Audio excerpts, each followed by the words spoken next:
সেই বিখ্যাত কালারফুল একটা আম 2 থেকে 3 কিলো অব্দি ওয়েট হয়ে থাকে, পুরো রেডিশ কালার। আর এর ঐতিহ্য হলো আপনার 12 মাসি, সেটা হলো আপনার হঞ্জু। অনেকে চিনে থাকবেন, হঞ্জু একটা 12 মাসি অল টাইম আম। এটাও একটা 12 মাসি একটা ভীষণ একটা কমার্শিয়াল ভ্যারাইটি বলতে পারেন। আর কালারফুল আম সেটা হলো আপনার হোংসেং রেড ড্রাগন। তো হোংসেং রেড ড্রাগন আমাদের মাদার প্ল্যান্ট কিন্তু আছে বড় জিওব্যাগে সেট আপ করা, তাও বাদেও আমরা সায়ন নেওয়ার জন্য আমরা আবার একটা মাটিতে আমরা রোপণ করছি। আপনারা দেখতে পাচ্ছেন একটা থোকা 3 থেকে 4 কিলো অব্দি হয়ে থাকে, সেই নাম করা গ্রেপস লঙ্ঘন। অলরেডি দেখুন ছোট গাছে অলরেডি ফল চলে এসছে, এটা গ্রেপস। এখানে আছে গ্রেপস,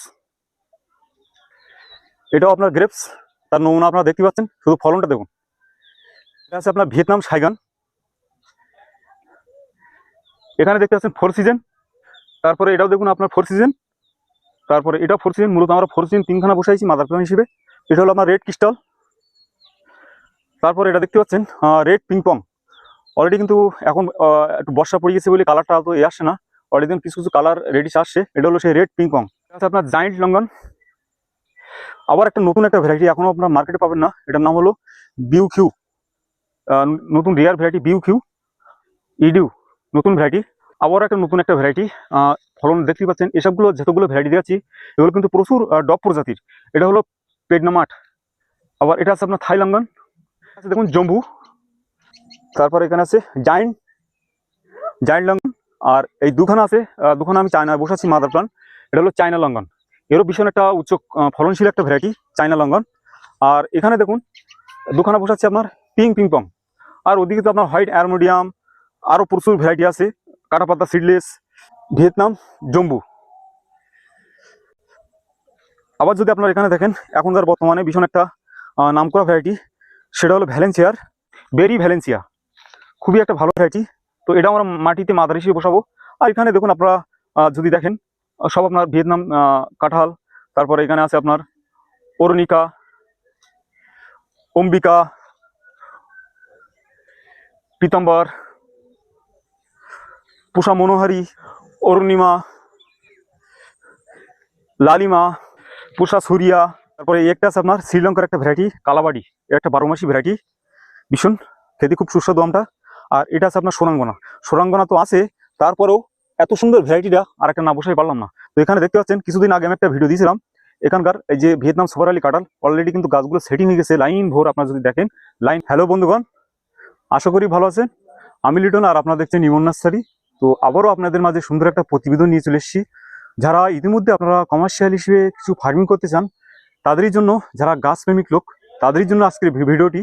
তো আপনারা মূলত আসুন কিভাবে গাছ রোপণ করবেন। তা আজ আপনাদেরকে সঠিক কিছু ভালো ভালো প্রজাতির ভ্যারাইটি, নিত্য নতুন রেয়ার ভ্যারাইটি আপনাদের মাঝে কিছু তুলে ধরবো। আর আমরা গাছগুলো রোপণ করব কিভাবে সেগুলো আপনাদের মাঝে তুলে ধরবো। তো আসুন ভিডিওটি প্রথম থেকে লাস্ট অব্দি দেখতে থাকুন, রিসিভ করবেন না, তাহলে অনেক কিছু ইনফরমেশন এই ভিডিওর মাধ্যমে আপনারা পাবেন। তো আসুন দেখতে থাকি। এতক্ষণ দেখলেন ভ্যারাইটিগুলো আপনাদের সামনে পরিচয় হলাম। তো আমি হয়তো পুরনো ইউটিউবারদের মতো বলতে পারবো না, তা যদি ভুলেই থাকে ক্ষমা চোখে দেখবেন। আর একটা জিনিস বলি, এই যে লঙ্ঘনগুলো আমরা আগামী দিনে কমার্শিয়াল ভ্যারাইটি আমরা বসাচ্ছি, এর থেকে প্রচুর আমরা চারা তৈরি করে মাদার প্ল্যান্ট বসাচ্ছি। তো আপনারা প্রচুর লঙ্ঘনের ভ্যারাইটি পাবেন, আগামী দিনে জাউটিকার ভ্যারাইটিও পাবেন। তো আমরা আসুন আমরা এখানে কি কি ইউজ করছি। তো এখানে দেখুন আমাদের পুরনো গোবর সার, জৈব সার। আর আমাদের কিছু আছে মিলির যে ফাটা চিটে, সেই ফাটা চিটে আমরা প্রচুর পাশে মিল ছিল, মিল থেকে নিয়ে এসেছিলাম। তো আমরা এতে চিটে ব্যবহার করছি আর পুরনো গোবর সার। আর কি কি দেবো আমরা আসুন। এখানে যেমন দিয়েছি আমরা দানা ফসফেট আর সিঙ্গেল সুপার ফসফেট, বাস একটা গাছের জন্য এই 50 গ্রাম, বাস। এই দেখুন এই গল্প শেষ, বুঝতে পারলেন। আর এর সাথে আমরা কি দেবো, অবশ্যই এটা দেবো। এটা আমরা কীটনাশক হিসেবে আমরা ফিরুডাল দিতে পারি। তো ফিরুডাল আমরা 10 থেকে 15 গ্রামের মতো এই ফিরুডাল দিয়ে দিলাম, বাস। আর আর যেটা দেবো আমরা হোমিক অ্যাসিড। হোমিক অ্যাসিডটা অবশ্যই দিতে হবে যাতে আপনার শেকড়টা দ্রুত সার্ভাইভ করতে পারে। এই দেখুন, বাস। এই দেওয়ার পরে আমরা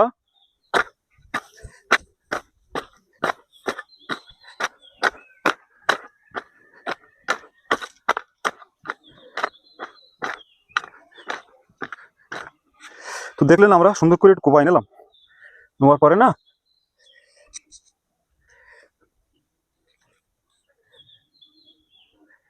আমরা প্যাকেটের মায়া করবো না, কারণ এখন বর্ষার সময় মাটি নরমই আছে। তো আমরা চেষ্টা করবো আপনার মাটিটা যাতে না ভাঙে, একটা শেকড়ে যেন আঘাত না পাই।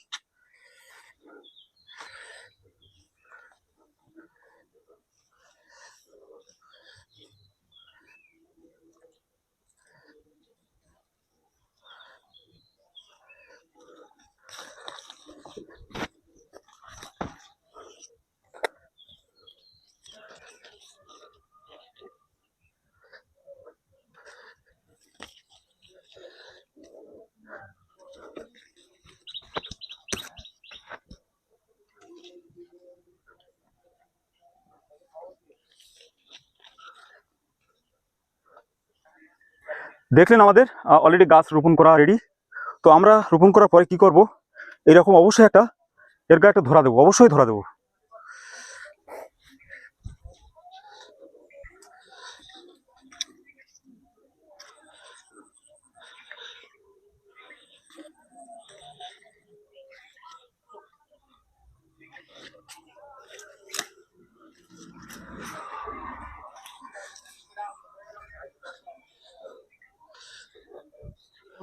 ধরাটা দিয়ে দিলাম। এইবার যদি আপনারা বলেন এইটুকু গাছে যদি আপনার এতগুলো ফল আসে, তো এই গাছ কিন্তু আমরা গ্রোথ নেবে না, গাছ বাঁচানো খুব মুশকিল হয়ে যাবে। তাই আমরা কি করব, এই মুহূর্তে যদি আমরা কাটিং করি, একেতে প্রথম নতুন বসাচ্ছি, আবার বসানোর সঙ্গে সঙ্গে যদি এতে একটা আঘাত দেই, তাহলে কি হবে, গাছের ক্ষতির লক্ষণ হতে পারে। তা আমরা এখান থেকে কমসে কম 2 সপ্তাহ পরে এই যে লঙ্ঘনগুলো না, এই ফলগুলো আমরা কেটে ফেলে দেবো। কেটে ফেলে দিলে কি হবে, গাছ দ্রুত আপনার গ্রোথের হার নেবে। এই সময়টা কিন্তু গাছ রোপণ করার সময় ছোট গাছে অবশ্যই আপনার ফল নেবেন না। আগে প্রথমত গাছকে আপনারা তৈরি করুন, তৈরি করার পরে তারপরে আমরা ফল নেব। আজকের প্রতিবেদনটা আপনাদেরকে কেমন লাগলো অবশ্যই কমেন্টে একটু জানাবেন। যারা আমার বন্ধু সাবস্ক্রাইবার আছেন অবশ্যই একটু কমেন্টে জানাবেন। আর এই ভিডিওটি একটু বেশি বেশি করে একটু শেয়ার করে দেন। যারা গাছ ভালোবাসে, প্রকৃতিকে সবুজ রাখতে চায়, আর যারা গাছ লাগাতে আগ্রহ, গাছ ভালোবাসে, তাদের মাঝে একটু ছড়াই দেবেন, যাতে আপনারা এরকম করে বেশি বেশি যেন গাছ রোপণ করতে পারে। একটু লাইকও করবেন, আর যারা চ্যানেলে নতুন আছেন তারা একটু সাবস্ক্রাইব করে রাখবেন। এই ধরনের চ্যানেলে প্রতি মুহূর্তে লিঙ্ক চলে যাবে। তো ধন্যবাদ, ভালো থাকবেন।